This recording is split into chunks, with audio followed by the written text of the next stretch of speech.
Hey guys, today I'm just going to do a short video, show you how to fix one of the most common problems in Jeeps, and that's getting that dreaded P0420 and the P0430 codes. What those codes actually mean is it's telling you that your CAT converters are bad, but that might not always be the case. See, what happens is um, generally there's two oxygen sensors. There's one before the CAT, and then there's one after the CAT. So what usually happens is the oxygen sensor before the CAT gets a reading. Once the exhaust goes through the CAT, the second oxygen sensor gets the second reading, and then the ECU calculates that, and if there's any discrepancy there, it basically throws that code at you and tells you there's something wrong. Um, that usually happens when your CAT goes bad, uh, but at the same time, it is very sensitive. So even if your CAT is not bad, um, you will be getting that code. Sooner or later, your Jeep will get that code. So in order to get rid of it, people start throwing new oxygen sensors in there. Some people go as far as replacing the CATs. Now, in case you don't know, replacing a CAT is very expensive because of the components it's made out of. So there is another way to do it, and that's what I'm going to show you today. Um, this is something I've found after a lot of researching and trying to get rid of that code for a long time. Um, and yeah, so I'll show you what that is. Okay, so all you're going to need is one of these adapters. Now, as you can see, these adapters are very easy to get. You can get them anywhere. Um,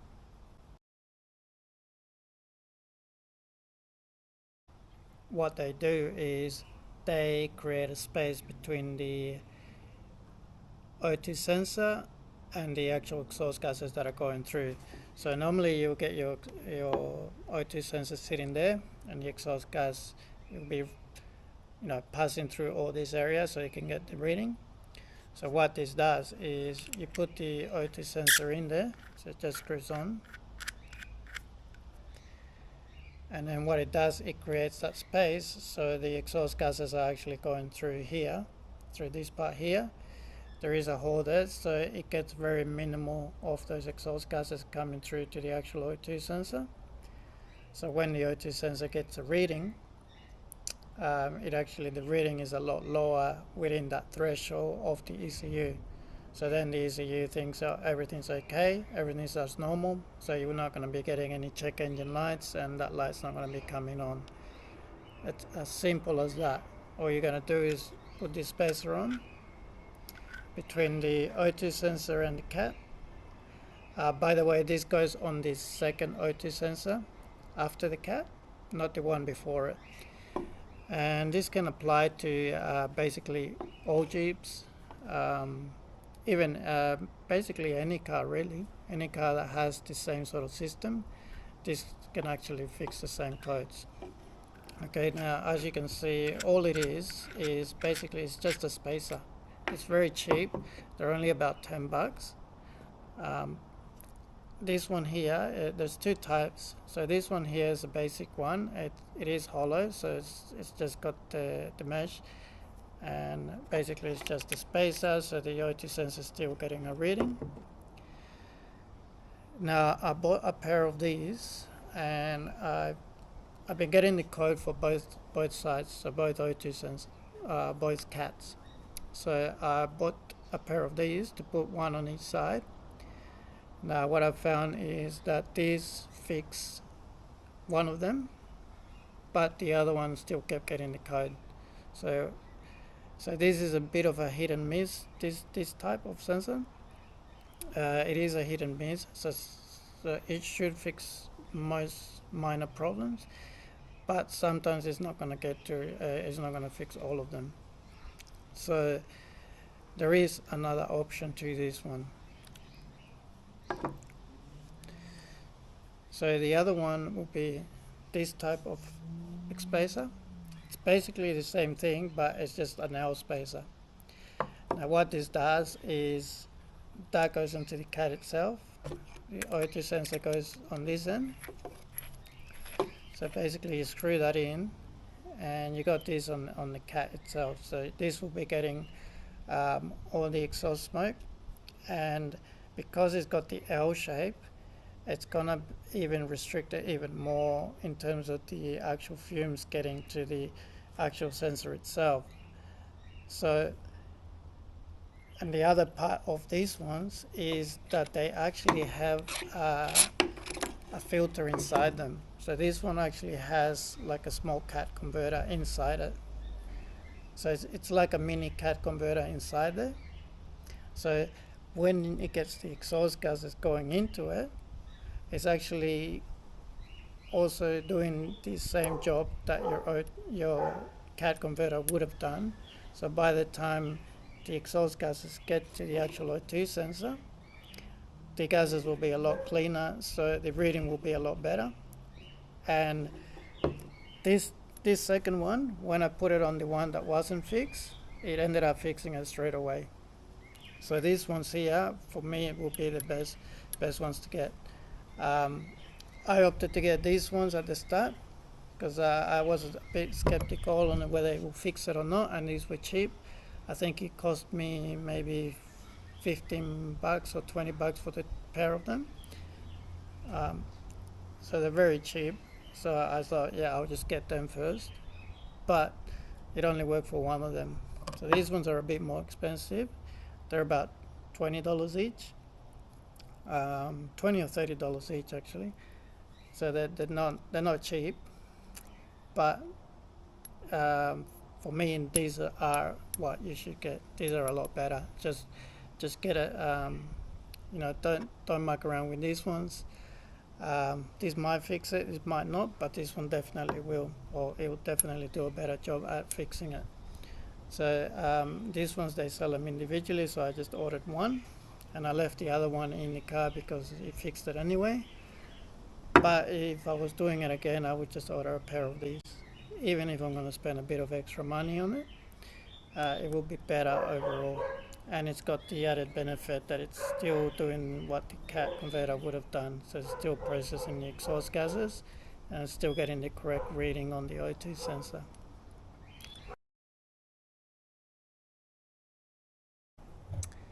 Alright, so I'm going to go to the car now. I'm going to show you how to install this. Well, it's actually pretty straightforward. You remove your O2 sensor, and in the where the O2 sensor goes, you either screw this one in or this one. This one has this added washer in here or nut that you can tighten it with, and you can move it around to the position that you need it to, and then once you got it in the right position and you got it in there, just screw your O2 sensor in, plug her in, and yeah, you'll be done. So it should only take you 5-10 minutes to do the job. Hardest part is getting the old O2 sensor off because these are on there very tight. So that's probably going to be the hardest part to do. But apart from that, it's pretty straightforward. It's pretty easy to do. Alright, so we're here under the car now. So as you can see, the CAD converter comes from the top there, runs to here, and this is the O2 sensor you want to take off. So normally it goes in here, as you can see. So what you do, just take this one out, and just grab this one, and then basically just screw it in where the O2 sensor goes.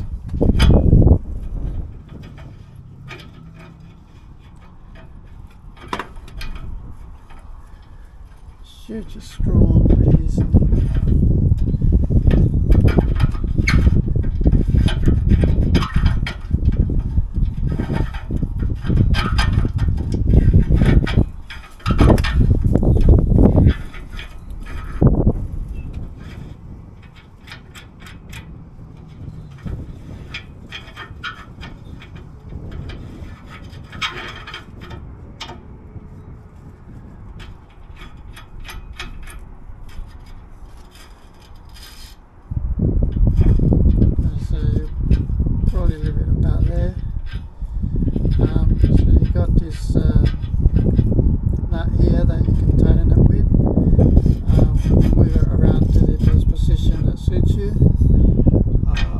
probably want to leave it about like that, so it's a bit out of the way.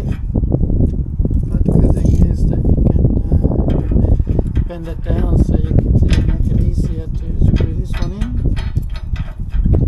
So we'll just put the sensor in there. I should just screw in.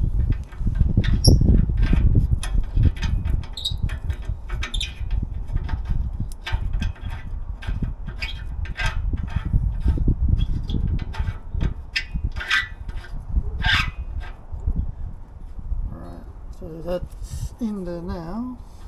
So what we'll do is we'll just position it where we want it. So in this case,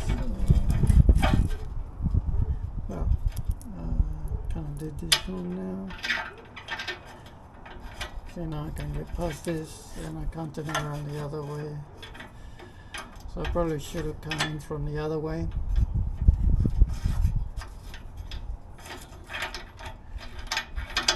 Pretty easy to screw it out. From here, screw it from the top here.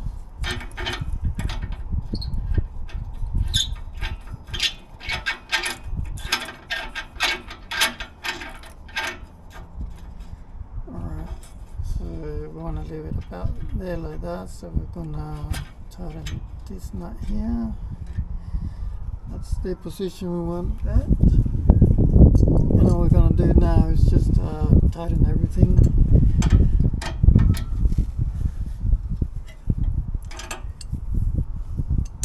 Alright, so as you can see, I've just tightened that up, and that's basically how it you should end up with it. And yeah, and then just gotta test it out. Just do the other side. So I've already done the other side.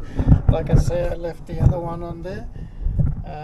Just try and get that in there, so you can see that one, how that one looks. That's got the other type of spacer on it. I just try and get a better shot of that one, so you can see how that one looks. So that's the other type of spacer on there. Yeah, so all you gotta do now is turn it on and yeah, just test it out. Alright guys, you just saw how easy it was to install those. You know, it only took about 10 minutes to do that. It's not really hard.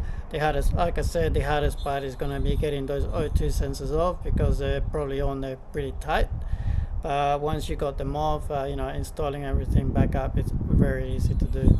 Anyone be able to do this. You don't even need to jack the car off, as long as it's got a lift kit or something. But yeah, and like I said, this works on all, supposedly works on all Jeeps, and also works on other cars, not just Jeeps. So normally any car that has the same sort of system, you should be able to fix using the same method. Alright, and all you gotta do now is turn the car on, grab your scan tool, clear all the codes, and yeah, you should see you shouldn't have any more problems, any more check engine lights coming on.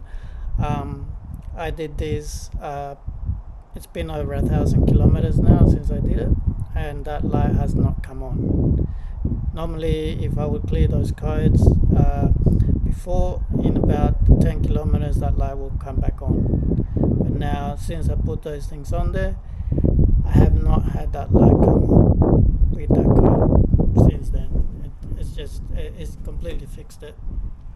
I'm very happy with that. I mean, I don't have to worry about that light anymore. It's one less thing to worry about with these cars, and it's a very easy fix. So hopefully that'll help you out, guys.